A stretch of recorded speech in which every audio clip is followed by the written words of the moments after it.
Ça commence bien.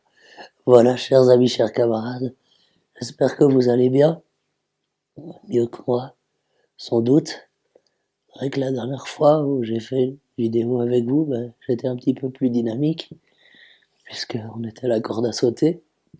Je crois que c'était il y a moins d'une semaine, ou peut-être tout juste une semaine, et j'ai l'impression que c'est une éternité.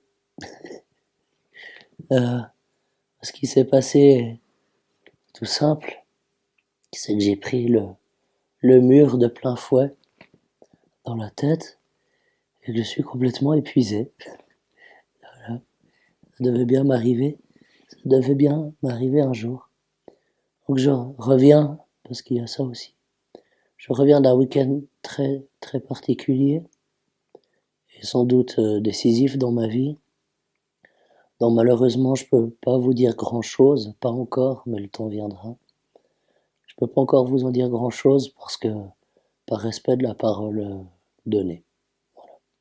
Mais je peux en dire juste une chose, c'est que peut-être j'ai réappris à davantage aimer. Et j'ai écrit un texte hier soir que je vais vous lire maintenant, qui développe un peu cette idée de réapprendre à aimer. Parce que je crois que c'est un impératif que nous autres chrétiens avons parfois tendance à oublier. Parce que nous regrettons que la société nous tourne le dos, voire nous marginalise. Nous nous enfermons, et ce nous est peut-être d'abord un je. Nous nous enfermons dans une posture de combat ou de résistance. Et alors, le sel de la terre aussi devient fade. Alors à quoi nous sert d'être chrétien si c'est pour oublier la charité? À quoi peut bien nous servir la foi si c'est pour ne plus savoir créer des ponts entre les êtres? Ce sont les artisans de paix qui seront appelés fils de Dieu et pas les créateurs de caricatures anti-woke sur les réseaux sociaux. Ce sont les doux qui recevront la terre en héritage et pas ceux qui savent mieux que les autres se servir d'un micro pour vomir des gens. Ce sont les miséricordieux qui obtiendront miséricorde. J'ai énormément travaillé depuis 3 ans avec mon journal et mes différents projets parallèles, comme, parce que je dois bien faire mon autopromo, comme mon roman que vous trouvez dans la description de la vidéo. Et je crois que aujourd'hui, je fatigue. Je fatigue non pas que je veuille arrêter cette course dans laquelle je me suis lancé, mais je fatigue peut-être parce que je crois que je commence à ressentir l'appel d'un combat un peu différent.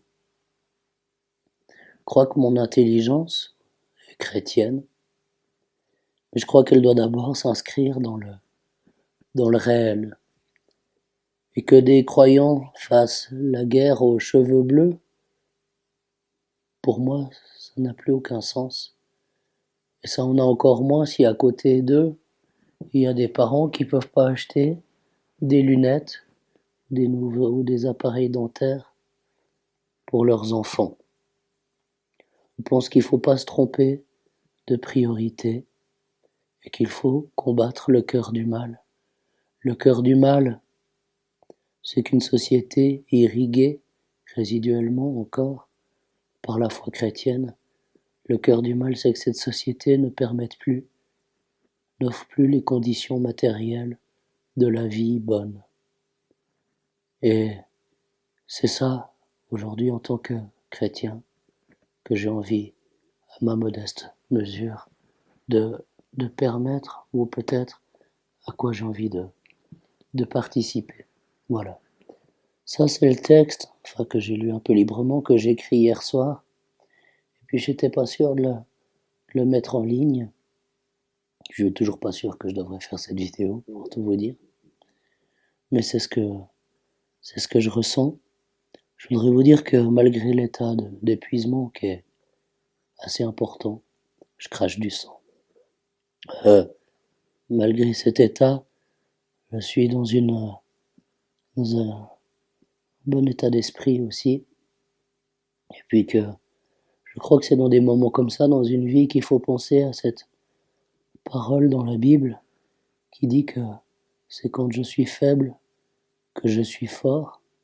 Je pense que nous devons aussi accepter peut-être un peu plus de parler moins nous-mêmes, mais simplement d'être des instruments, dans la mesure de nos capacités, d'être des instruments du bon Dieu. Voilà. Je ne peux pas vous dire beaucoup plus, je vous souhaite une bonne semaine. J'espère rapidement vous retrouver avec un peu plus d'allant. Et je vous demande de prier pour moi comme je prie pour vous. Et je vous souhaite une bonne suite de carême. À bientôt. Ciao.